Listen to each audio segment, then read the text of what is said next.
Shopping for furniture seems like it should be fun until you see the prices. That's when you start finding yourself compromising on your aesthetic and deciding between quality or cost. As you might have guessed, there's a startup that found a way around that. My name is Anand. I'm the co-founder and CTO at Pabio. Anand and his co-founder Carlo started Pabio, a company centered around affordability, sustainability, and personalized interior design. And it makes us think, why hasn't someone thought of this before?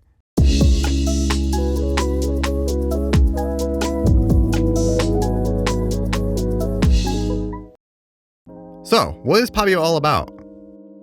We are a rent-to-own furniture startup, which also offers personalized interior design. So today with Pabio, you can get about $20,000 of new furniture, which is interior design just for your apartment, and you only pay monthly payments up to 4 or 5 years.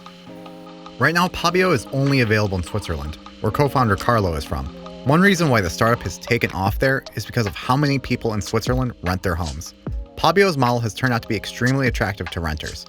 People can easily switch things up or gain ownership of the pieces they love without the hassle or waste. Anand says Switzerland is just the beginning. What was the inspiration for Pabio?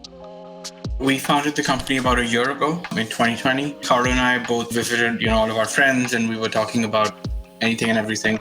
And one thing that kind of stuck with us is that most people don't have a nice apartment, right? They don't have good interiors. And when we asked them that, why don't you just hire an interior designer? I used to think interior designers are super expensive, and people think that. But also they felt it's kind of elitist. You hire an interior designer, then you have to buy all the furniture that they recommended, which might cost tens of thousands of dollars. And so we figured to solve this problem, we want to make interior design affordable and available to people. It's more valuable than you think to have a thoughtfully designed home. Interior design techniques across the world have been shown to reduce stress and depression. Findings say that room organization is a major component for a relaxing home. Many cultures have long connected the dots between health and home, and now modern findings are catching up.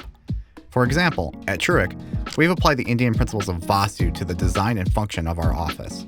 People just really like being in nicely designed environments, and Pabio knows that that's reason enough to make interior design more accessible.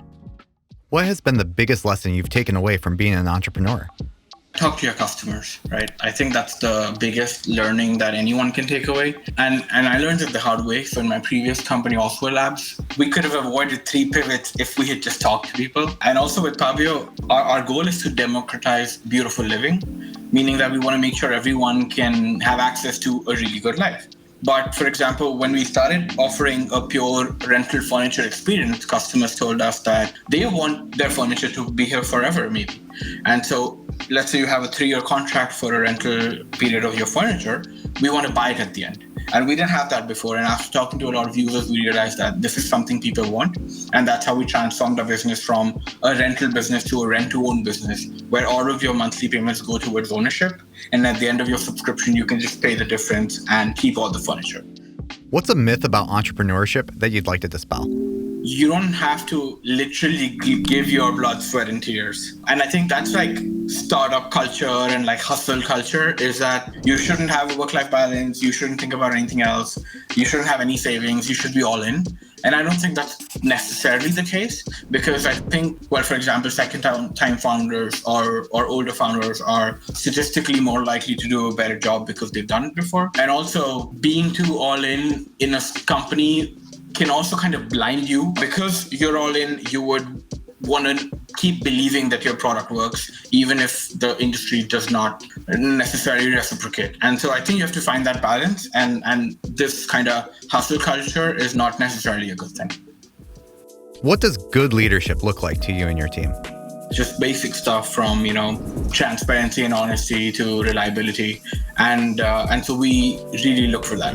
Just if you need a break, take a break, or because we're a fully remote company, so you also have to be kind of your own manager. And so I think early on, we thought a lot about who we are and who are the kind of people we want to surround ourselves with.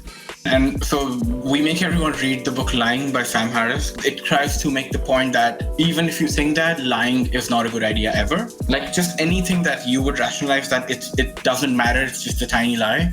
Harris makes the argument that it matters.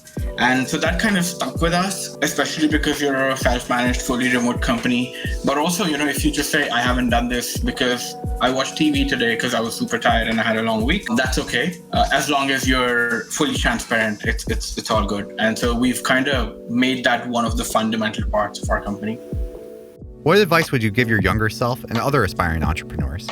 I think you have to find that balance between, if you're growing, if the market is responding to your idea, then keep at it. Don't give up. Don't try to just pivot because you didn't make enough money this quarter and you think, oh, wait, now there's another idea. Now people are investing in NFTs and now this is the what everyone is up to.